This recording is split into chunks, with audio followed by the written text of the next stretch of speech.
Data is the oxygen that powers our ability to respond to threats. And so if we don't have access to that data, we are not a strong enough asset to respond to threats.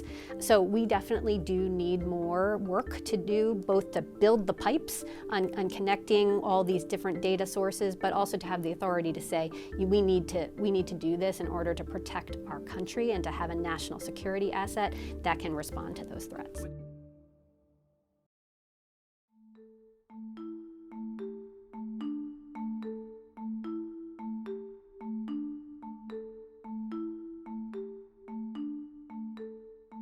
One of the issues I think that people are grappling with right now, and the agency is a mistrust in science in general, but I think in the CDC in particular.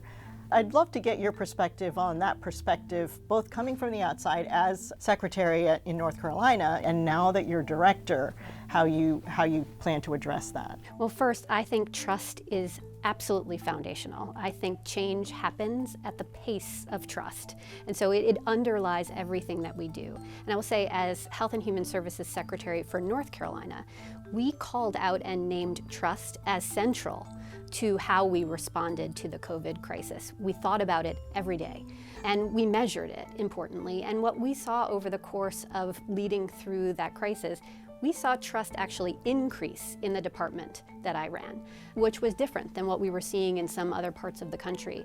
And I think we were able to build trust because we focused on three things. One, we focused on really building relationships. Two, we were incredibly transparent. We used simple communication. We did 170 press conferences, I think, in 18 months. So we were answering questions all the time because we were learning new things. And then third, we made sure that folks were knowing that we were performing every day for them, that we were delivering the vaccines or the tests that they needed to protect themselves. So we focused on those three aspects, and we talked about it, and we measured it. So I think we did a great job in North Carolina. I'm hoping to bring that work and those lessons to the work here at CDC. How concerned are you about the increase in hospitalizations from COVID? Because, since we're not tracking cases so much anymore, hospitalizations is like a good litmus test for, like severe cases or people getting sicker from their infections. How concerned are you about that trend? So we are seeing hospitalizations go up. We're here in August of 2023, and it's reminding us that we are living with COVID, right? It is not gone, and it means we need to continue to avail ourselves of the tools that protect us: vaccines, testing, and treatment. Luckily, we have more tools than ever before going into these next seasons, and we're going to have a new booster that comes out in the middle of September. So we have the tools, we just need to use them. What I'd say about the current level, I'm not concerned right now, but we're going to continue to watch that. If you saw, the highest number of hospitalizations we had last year was about 45,000. We're about 10,000 right now, so we're much lower than we were at a peak last year, but we have to keep vigilant and making sure that we're using the tools to protect ourselves. So you're going to hear us talk a lot about vaccines, testing, and treatment. Vaccines are safe and effective. We have great tests that can rapidly identify what you have, and then treatment that works, but you have to use it right away. And when we look at some of the big health issues, especially in the past year that the country is facing, I think women's reproductive health has been really a hot topic with some of the restrictions that have been placed on choices that women have regarding contraception and abortion. What role does the CDC have in ensuring that women continue to have access to as many healthy and evidence-based choices as possible? Well, the mission of the CDC is to protect and improve health. And in order to be able to do that, we need to make sure that folks have access to the tools that can keep them healthy at all moments of their life, whether they're thinking about becoming pregnant, during their pregnancy, or even after when they're a young mom. And we have a lot of data and best practices and evidence that we can bring to bear to show that when we work with moms so that they are getting pregnant when they are ready and want to, meaning that they have access to contraception so they're not getting pregnant if it's not the right time for them and their family, that means babies have better outcomes, as do mom. And just this week, we've seen another blow in the form of the appeals court decision, backing the Texas judge's ruling on mifepristone.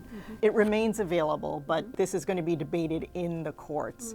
How much of an impediment is that? This is something that there is good science behind, and yet we're looking, to a whole different system, the legal system, to kind of decide whether women can have access to it or not. As a physician and as, a public health leader, how does that strike you?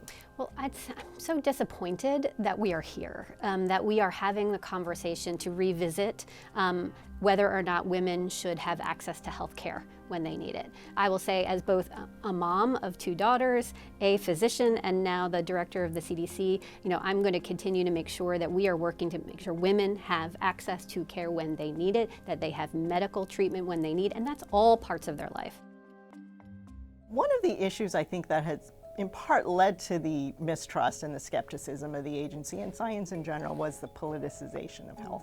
It became a political rather than a scientific issue, based on strong scientific evidence.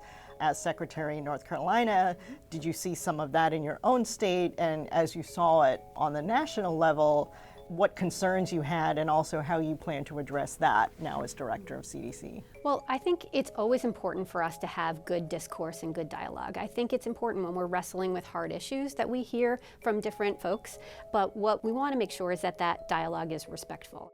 I saw that in North Carolina. I had incredibly good relationships across the aisle. I worked for a Democratic governor, but we had a supermajority of Republicans in our state legislature.